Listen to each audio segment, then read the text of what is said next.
From advertising to software as a service to data. Across all of our programs and clients, we've seen a 55 to 65% open rate. Getting brands authentically integrated into content performs better than TV advertising. Typical lifespan of an article is about 24 to 36 hours. If we're reaching out to the right person with the right message and a clear call to action, then it's just a matter of timing. Welcome to the Martech Podcast, and I Hear Everything production. In this podcast, you'll hear the stories of world-class marketers that use technology to drive business results and achieve career success. We'll unearth the real-world experiences of some of the brightest minds in the marketing and technology space so you can learn the tools, tips, and tricks they've learned along the way. Now here's the host of the Martech Podcast, Benjamin Shapiro. Welcome to the Martech Podcast. I'm your host, Benjamin Shapiro, and today we're going to discuss the impact of volume versus quality in marketing. Joining us is David Finkelstein, who is the co-founder and CEO of BDEX, which aims to revolutionize the way companies connect with their consumers through real-time data insights.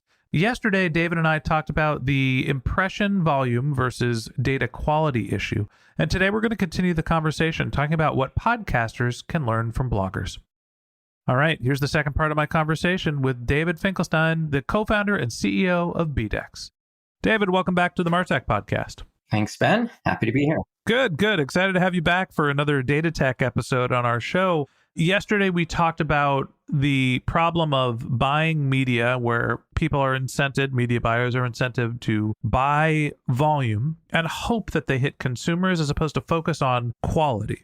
It turns out this is a misaligned incentive problems, and it happens in my industry. So I want to get your take here. Here's something that I've seen in the podcast industry, and I think about where we are in the growth of podcasting. We are in our, let's say, middle school years where we're gaining some traction. The industry is growing. It's getting the attention of media buyers, becoming more commonplace in the way that blogging was in, the late 90s, early 2000s. Everybody has a website, but not everybody had a blog. The leading marketers had a blog and were figuring out content marketing in the early 2000s. And it seems like the same thing is happening in podcasting. The best brands are figuring out that they need an audio solution and that they can publish themselves through podcasting. But the problem is that people are also using podcast advertising, whether they're creating their own content or not, and they're focused on buying downloads. A download is essentially akin to a blog impression. So if we think about what's happened in media buying in the last 20 years, as we've focused on going from impressions to figuring out what actually converts and being able to track to that, what do you think podcasters can take away from the evolution of blogging over the last 20 years? We've been blogging for many years. We just started our own podcast a little over a year ago. So Mazel tov. Yeah. So it's interesting when you talk about this. For one, I think that the podcasters have learned from bloggers that content is king. That's what it came down to. I mean, people created blogs because they found that more content meant more visibility. That's what's going on with podcasts now. We're able to produce audio content that is perpetual. It's there. Once it's out in the open web, it's there and it can be seen over or heard over and over again. That's an important lesson. I think that more content is opportunity when it comes to whether it's blogs or podcasts. But I think that also when you're talking about from an advertising perspective, there's challenges with podcasts, right? I mean, like you said, how do you judge the number of podcast listeners from a download? Do you know if that download was actually listened to? And I think that some of those challenges are that it's often hard to tell. So it comes down to the conversation with advertisers. What are their goals and trying to sort of mitigate their understanding of the difference between advertising through a visual media versus an audio media. It's the biggest problem that I think podcasters are facing. And I'll be the first one to say, I think downloads are a terrible metric. Download is getting a file onto a device. You don't know whose device it is. You don't know whether that content has been engaged with, the rate of engagement, and each different platform, because it is a distributed medium, right? You upload your content and it gets fed Spotify, who's got their own version of what a listener is, as opposed to Apple, which is different. And then there's the 1,000 other podcasters. And the lowest common denominator is a download is a download is a download on every single one of these apps. But everybody's counting the downstream metrics of listens, unique users, engaged listeners, people maybe that took a call to action. Like, there is no uniformity in those downstream metrics. So I feel like this was something that bloggers were faced with early. Hey, I can drive 10 million impressions to my blog, so you should pay a $25 to $50 CPM for access to that audience, right? That was something that happened in the early days, and it was about just capturing as many eyeballs as you can. What were the ways that in blogging over the last 20 years, the industry has gone from tonnage more towards conversions and understanding what is a real person really consuming real content? Yeah, it's a lot easier in blogging because through the web browser itself, you're able to track a lot of that, especially historically. I mean, obviously, it's getting more difficult to track that with the changes in regulation. So there's more challenges that will going to come with respect to that. Even in ours, like we do a video version of our podcast, and we actually put up a QR code when we talk about our product. We put up a QR code and use that as sort of a mechanism for someone to be able to convert. And if somebody goes to that QR code, loads that up, I can actually see that they've gone to our website from our podcast. And I think that maybe that's one of the challenges in the podcast industry going forward when it's an audio podcast like this, as opposed to ours, which is a video podcast. It's the challenge of, can the podcasting applications build in capabilities for tracking? I think that would be really interesting. I mean, what if you're on listening to a podcast and talking about an advertiser, and there were some way that you could click and visit that advertiser and measure that click-through?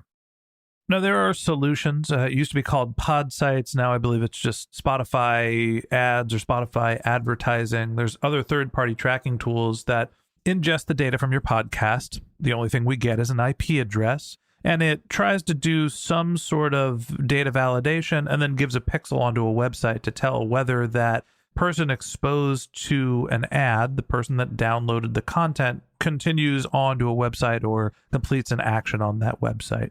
David, you're the data guy. I've got a list of IP addresses from my podcast, and I want to tell how many of those people either visited a website or engaged with my content. Isn't there a way to take that data and enrich it to understand who had what interaction wherever they went, if it's a property that I own?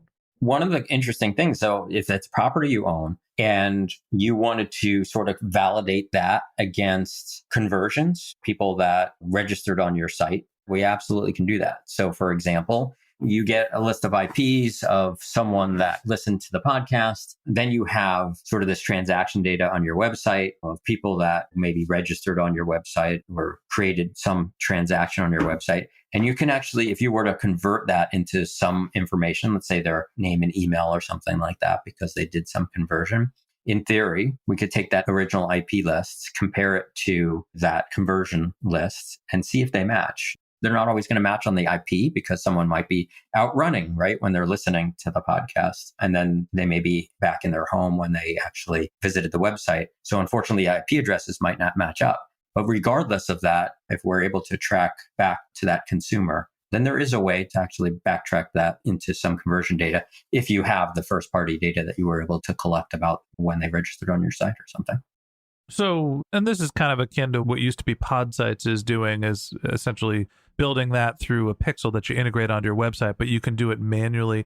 I think the other thing to think about when we're looking at podcasting is it's not just necessarily the volume of downloads, it's the quality of the audience. What are some ways that podcasters can do a better job understanding the type of people who is actually listening? What data is available if you have this underlying list of IP? That's the data that we get as podcasters. How do you figure out the quality of the audience?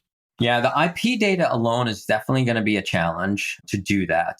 First party data will always work best there. So it's always best to try to find a way to engage with the consumer directly and get some information from them. If you have some way via your website associated with the podcast to be able to have them sign up for a newsletter or sign up for some communication, that gives you the best opportunity to learn about that audience using that first party data. We're at BDEX, we're a big proponent of first party data. We're always talking to brands to collect as much first party data as possible, build a relationship with your customer, And even if you need to find some way to provide some value exchange in order to get that information from your customer, that first party data, it's super valuable and worthwhile to do that because it's always much easier to learn about your customers through that first party data than it is to take some list of IP addresses or something like that and try to understand who those people are. So why is it more difficult when you have an IP address? If you have the ability at BDEX to be able to map an IP address to a hashed email, or I guess in theory, an unhashed email, although you wouldn't be passing PII back to clients, why can't you do things like, all right, I can get from IP address to hashed email address, which means I can figure out who you are, which means I can figure out who you are on LinkedIn, which means I can aggregate the audience data. It seems like technically that would be possible. Where does it break down in reality? It breaks down at the IP address for two reasons. One, the IP address must be a household IP address for you to really understand anything about that consumer. If it's a mobile IP address, some network, or their office, you're going to see too many people associated with that IP address, so you're never really going to be able to resolve it to a person. The second challenge is, even if it is a household IP address, you're now limited to how to connect that with the actual consumer in that household. So often I can say, okay, well, I can recognize that that's an IP address that's related to a household, but guess what? I see that there's 4 people in that household and I have 8 email addresses associated with those 4 people. So I don't necessarily know the exact person that was listening to that podcast. I can give you an idea. I've narrowed it down from 300 million to 4, but it's 4 people that I can narrow it down to. So we don't really know the exact person that it was. Yeah, and those 4 people could be, well, one of them's the CMO of Salesforce, one of them's a stay-at-home mom, one of them is in first grade, and one of them's in preschool. Well, who is your target audience? That could be a whole bunch of different people in this case. Yeah, so now you have to break down each of those individuals and try to obtain some third-party data about those individuals to identify if it's the right person that you're trying to reach. The evolution of podcasting as a data set is slow. And we've been focused on the IP address. It's really the only data that we have available to us, and it's incredibly limiting. Now, sure, you could probably triangulate to whether someone who downloaded a piece of content or an IP address coming from an IP address ended up visiting a website, but understanding who's in your audience just based on the IP turns out to be incredibly difficult, a problem that never existed in the blogosphere. So maybe podcasting still has some room for improvement. And that wraps up this episode of the Martech Podcast. Thanks for listening to my conversation with David Finkelstein, the co-founder and CEO of BDEX. If you'd like to hear more from David, you could find a link to his LinkedIn profile in our show notes. You can contact him on Twitter. His handle is BDEX_David. That's BDEX_DAVID. Or you can visit his company's website, which is bdex.com, BDEX.com. If you want to hear more from David, you could also check out his new podcast, which is called Deconstructing Data, wherever you listen to your podcasts. Just one more link in our show notes I'd like to tell you about. If you didn't have a chance to take notes while you were listening to this podcast, head over to martechpod.com, where we have summaries of all of our episodes and contact information for our guests. You can also subscribe to our weekly newsletter, and you can even apply to be the next guest speaker on the Martech Podcast. Of course, you can always reach out on social media. Our handle is MartechPod, MarTechPod, on Twitter, Instagram, and Facebook, or you can contact me directly. My handle on LinkedIn is Ben J. Shap, PenJShap. And if you haven't subscribed yet and you want a daily stream of marketing and technology knowledge in your podcast feed, we're going to publish an episode every day this year. So hit the subscribe button in your podcast app, and we'll be back in your feed tomorrow morning. All right, that's it for today. But until next time, my advice is to just focus on keeping your customers happy.